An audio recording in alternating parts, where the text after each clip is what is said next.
कभी सोचा है कि भारत के लाखों गांवों में आखिर फैसले लिए कैसे जाते हैं? मतलब खेतों तक पानी कैसे पहुंचेगा या टूटी फूटी सड़क की मरम्मत कौन करवाएगा? तो आज हम लोकतंत्र की इसी जमीनी दुनिया में उतरने वाले हैं और उस सिस्टम को समझेंगे जो करोड़ों लोगों को अपनी किस्मत खुद लिखने की ताकत देता है। अपनी इस पड़ताल को शुरू करने के लिए चलिए महात्मा गांधी के उस एक विचार से प्रेरणा लेते हैं जो आज भी उतना ही बल्कि शायद उससे भी ज्यादा सच है। देखिए, जब उन्होंने कहा कि असली भारत गांवों में बसता है, तो ये सिर्फ एक भावना नहीं थी, बल्कि वो भारत के शासन का एक बुनियादी सिद्धांत रख रहे थे। जरा इस तस्वीर को देखिए और इसके पैमाने की कल्पना कीजिए। हम यहाँ एक दो नहीं बल्कि 6 लाख से भी ज्यादा गांव की बात कर रहे हैं। हर गांव की अपनी एक अलग संस्कृति है, अपनी चुनौतियां हैं। यहाँ देश की लगभग 2/3 आबादी रहती है। तो ये सिर्फ आंकड़े नहीं हैं, ये उन करोड़ों लोगों की कहानियां हैं जिनकी जिंदगी का हर दिन वहां के लोकल शासन से सीधा जुड़ा हुआ है। और यहीं से हमारा सबसे बड़ा सवाल खड़ा होता है, आखिर इतने बड़े और इतने विविध देश पर कोई असरदार ढंग से शासन कर कैसे सकता है? क्या यह मुमकिन है कि दिल्ली या किसी राज्य की राजधानी में बैठकर हर एक गांव की हर छोटी बड़ी समस्या को सुलझाया जा सके? जवाब, जैसा कि हम देखेंगे, एक बहुत ही सूझबूझ से बनाए गए सिस्टम में छिपा है। चलिए, इस पूरे सिस्टम को बेहतर ढंग से समझने के लिए हम एक काल्पनिक लेकिन बिल्कुल असली जैसे गांव लक्ष्मणपुर की यात्रा पर चलते हैं। ये गांव हमें शासन की बड़ी बड़ी बातों को रोजमर्रा की असली समस्याओं से जोड़ने में मदद करेगा। अब लक्ष्मणपुर में जिंदगी की जो हकीकतें हैं वो बहुत ज़मीनी हैं। खेतों को सिंचाई के लिए पानी चाहिए, बारिश ने गांव की मुख्य सड़क को बर्बाद कर दिया है, स्कूल को मरम्मत की ज़रूरत है, पड़ोसियों में ज़मीन को लेकर झगड़े हैं। अब इन दिक्कतों के लिए राज्य की राजधानी तक का सफ़र करना तो लगभग नामुमकिन है। इन्हें तो चाहिए स्थानीय समाधान, और यहीं पर लोकल गवर्नेंस की भूमिका सबसे अहम हो जाती है। और इन्हीं स्थानीय समस्याओं का जवाब है पंचायती राज व्यवस्था। और ये सिर्फ कोई सरकारी ढांचा नहीं है, बल्कि ये स्वशासन का एक जीता जागता रूप है जो सत्ता को सीधे लोगों के हाथों में देता है। पंचायती राज की असली खूबी इसकी 3 लेवल की बनावट में है। इसे एक पिरामिड की तरह सोचिए। सबसे नीचे यानी नींव में है ग्राम पंचायत, जो हमारे लोकतंत्र की बुनियाद है। उसके ठीक ऊपर ब्लॉक लेवल पर है पंचायत समिति, और पिरामिड में सबसे ऊपर है जिला परिषद। ये तीनों अलग अलग नहीं है, बल्कि एक दूसरे से जुड़कर एक ऐसा सिस्टम बनाती हैं जो गांव और इलाके दोनों की जरूरतों को पूरा करता है। चलिए, सबसे जरूरी लेवल से शुरू करते हैं, ग्राम पंचायत। यहीं पर लोकतंत्र सबसे ज्यादा जिंदा और असली महसूस होता है। ग्राम सभा यानी गांव के सभी वयस्क वोटर सीधे अपने प्रतिनिधियों को चुनते हैं। ये अपने आप में एक बहुत ताकतवर आइडिया है कि जिन लोगों को आप हर दिन मिलते जुलते देखते हैं, वही आपके समुदाय के भविष्य के बारे में फैसले ले रहे हैं। लेकिन देखिए, कोई भी सिस्टम उसे चलाने वाले लोगों के बिना तो अधूरा ही है ना? तो चलिए, अब कुछ ऐसे कमाल के सरपंचों की कहानियां जानते हैं जिन्होंने इस सिस्टम में सचमुच जान डाल दी। सबसे पहले मिलिए ज्ञानेश्वर कांबले से, महाराष्ट्र के तरंगपल गांव के एक ट्रांसजेंडर सरपंच। उनकी कहानी हर बाधा को तोड़ने और समावेश की ताकत का एक जीता जागता सबूत है। उन्होंने 6 दूसरे उम्मीदवारों के खिलाफ चुनाव लड़ा और जीता भी। और उनका मकसद एक बहुत ही सरल लेकिन शक्तिशाली नारे पर टिका था, लोक सेवा ही ग्राम सेवा है।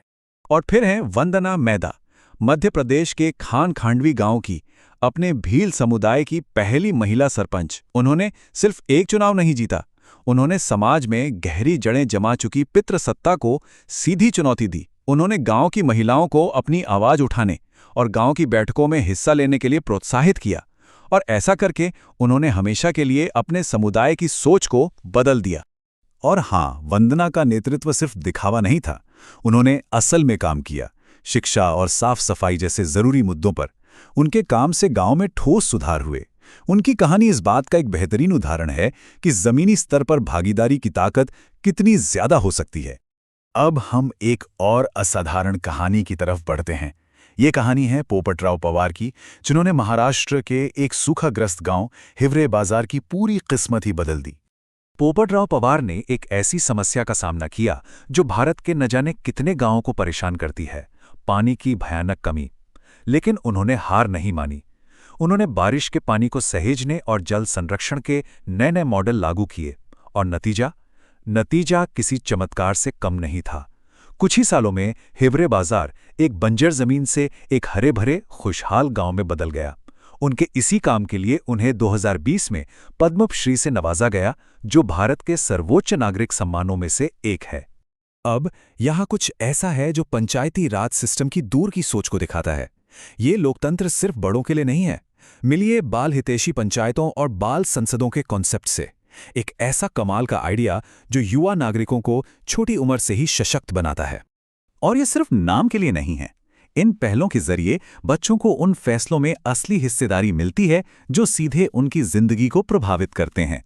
वो बाल श्रम और बाल विवाह जैसे गंभीर मुद्दों को चुनौती देना सीखते हैं और उनमें लीडरशिप के ऐसे गुण विकसित होते हैं जो जिंदगी भर उनके साथ रहते हैं।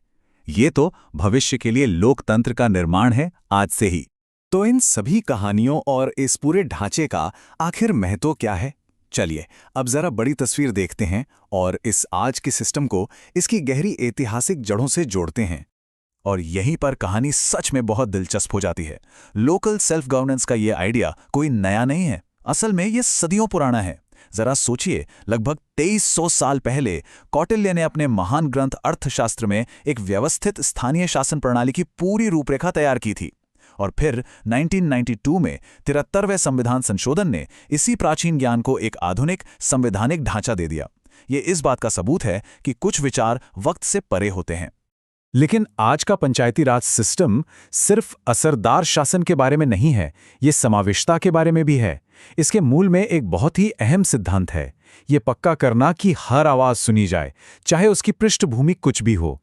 इस मामले में हमारा संविधान एक बहुत साहसिक बयान देता है। ये अनिवार्य करता है कि पंचायतों में महिलाओं, अनुसूचित जातियों और अनुसूचित जनजातियों के लिए सीटें रिजर्व हों। ये सिर्फ कोई दिखावा नहीं है, ये एक शक्तिशाली कदम है जो ये सुनिश्चित करता है कि जिन समुदायों को ऐतिहासिक रूप से हाशिए पर रखा गया है, उन्हें फैसले लेने वाली मेज पर एक गारंटीड सीट मिले। तो दिन के अंत में पंचायती राज क्या है? ये सिर्फ एक सरकारी ढांचे से कहीं बढ़कर है। यह एक जीता जागता, सांस लेता हुआ सिस्टम है जो लोकतंत्र को भारत के हर गांव के दरवाजे तक ले जाता है। ये लोगों को अपना भाग्य खुद गढ़ने, अपनी समस्याओं को खुद हल करने और एक बेहतर भविष्य बनाने के लिए सशक्त बनाने का एक जरिया है। और इसीलिए हम इस आखिरी सवाल के साथ अपनी बात खत्म करते हैं। ये सारी पड़ताल हमें दिखाती है कि असली ताकत अक्सर उन लोगों के हाथों में होती है जो जमीन के सबसे करीब होते हैं। तो एक पल के लिए सोचिए, अपने ही समुदाय में, अपने पड़ोस में बदलाव लाने की शक्ति असल में किसके पास है? जवाब शायद आपको हैरान कर दे।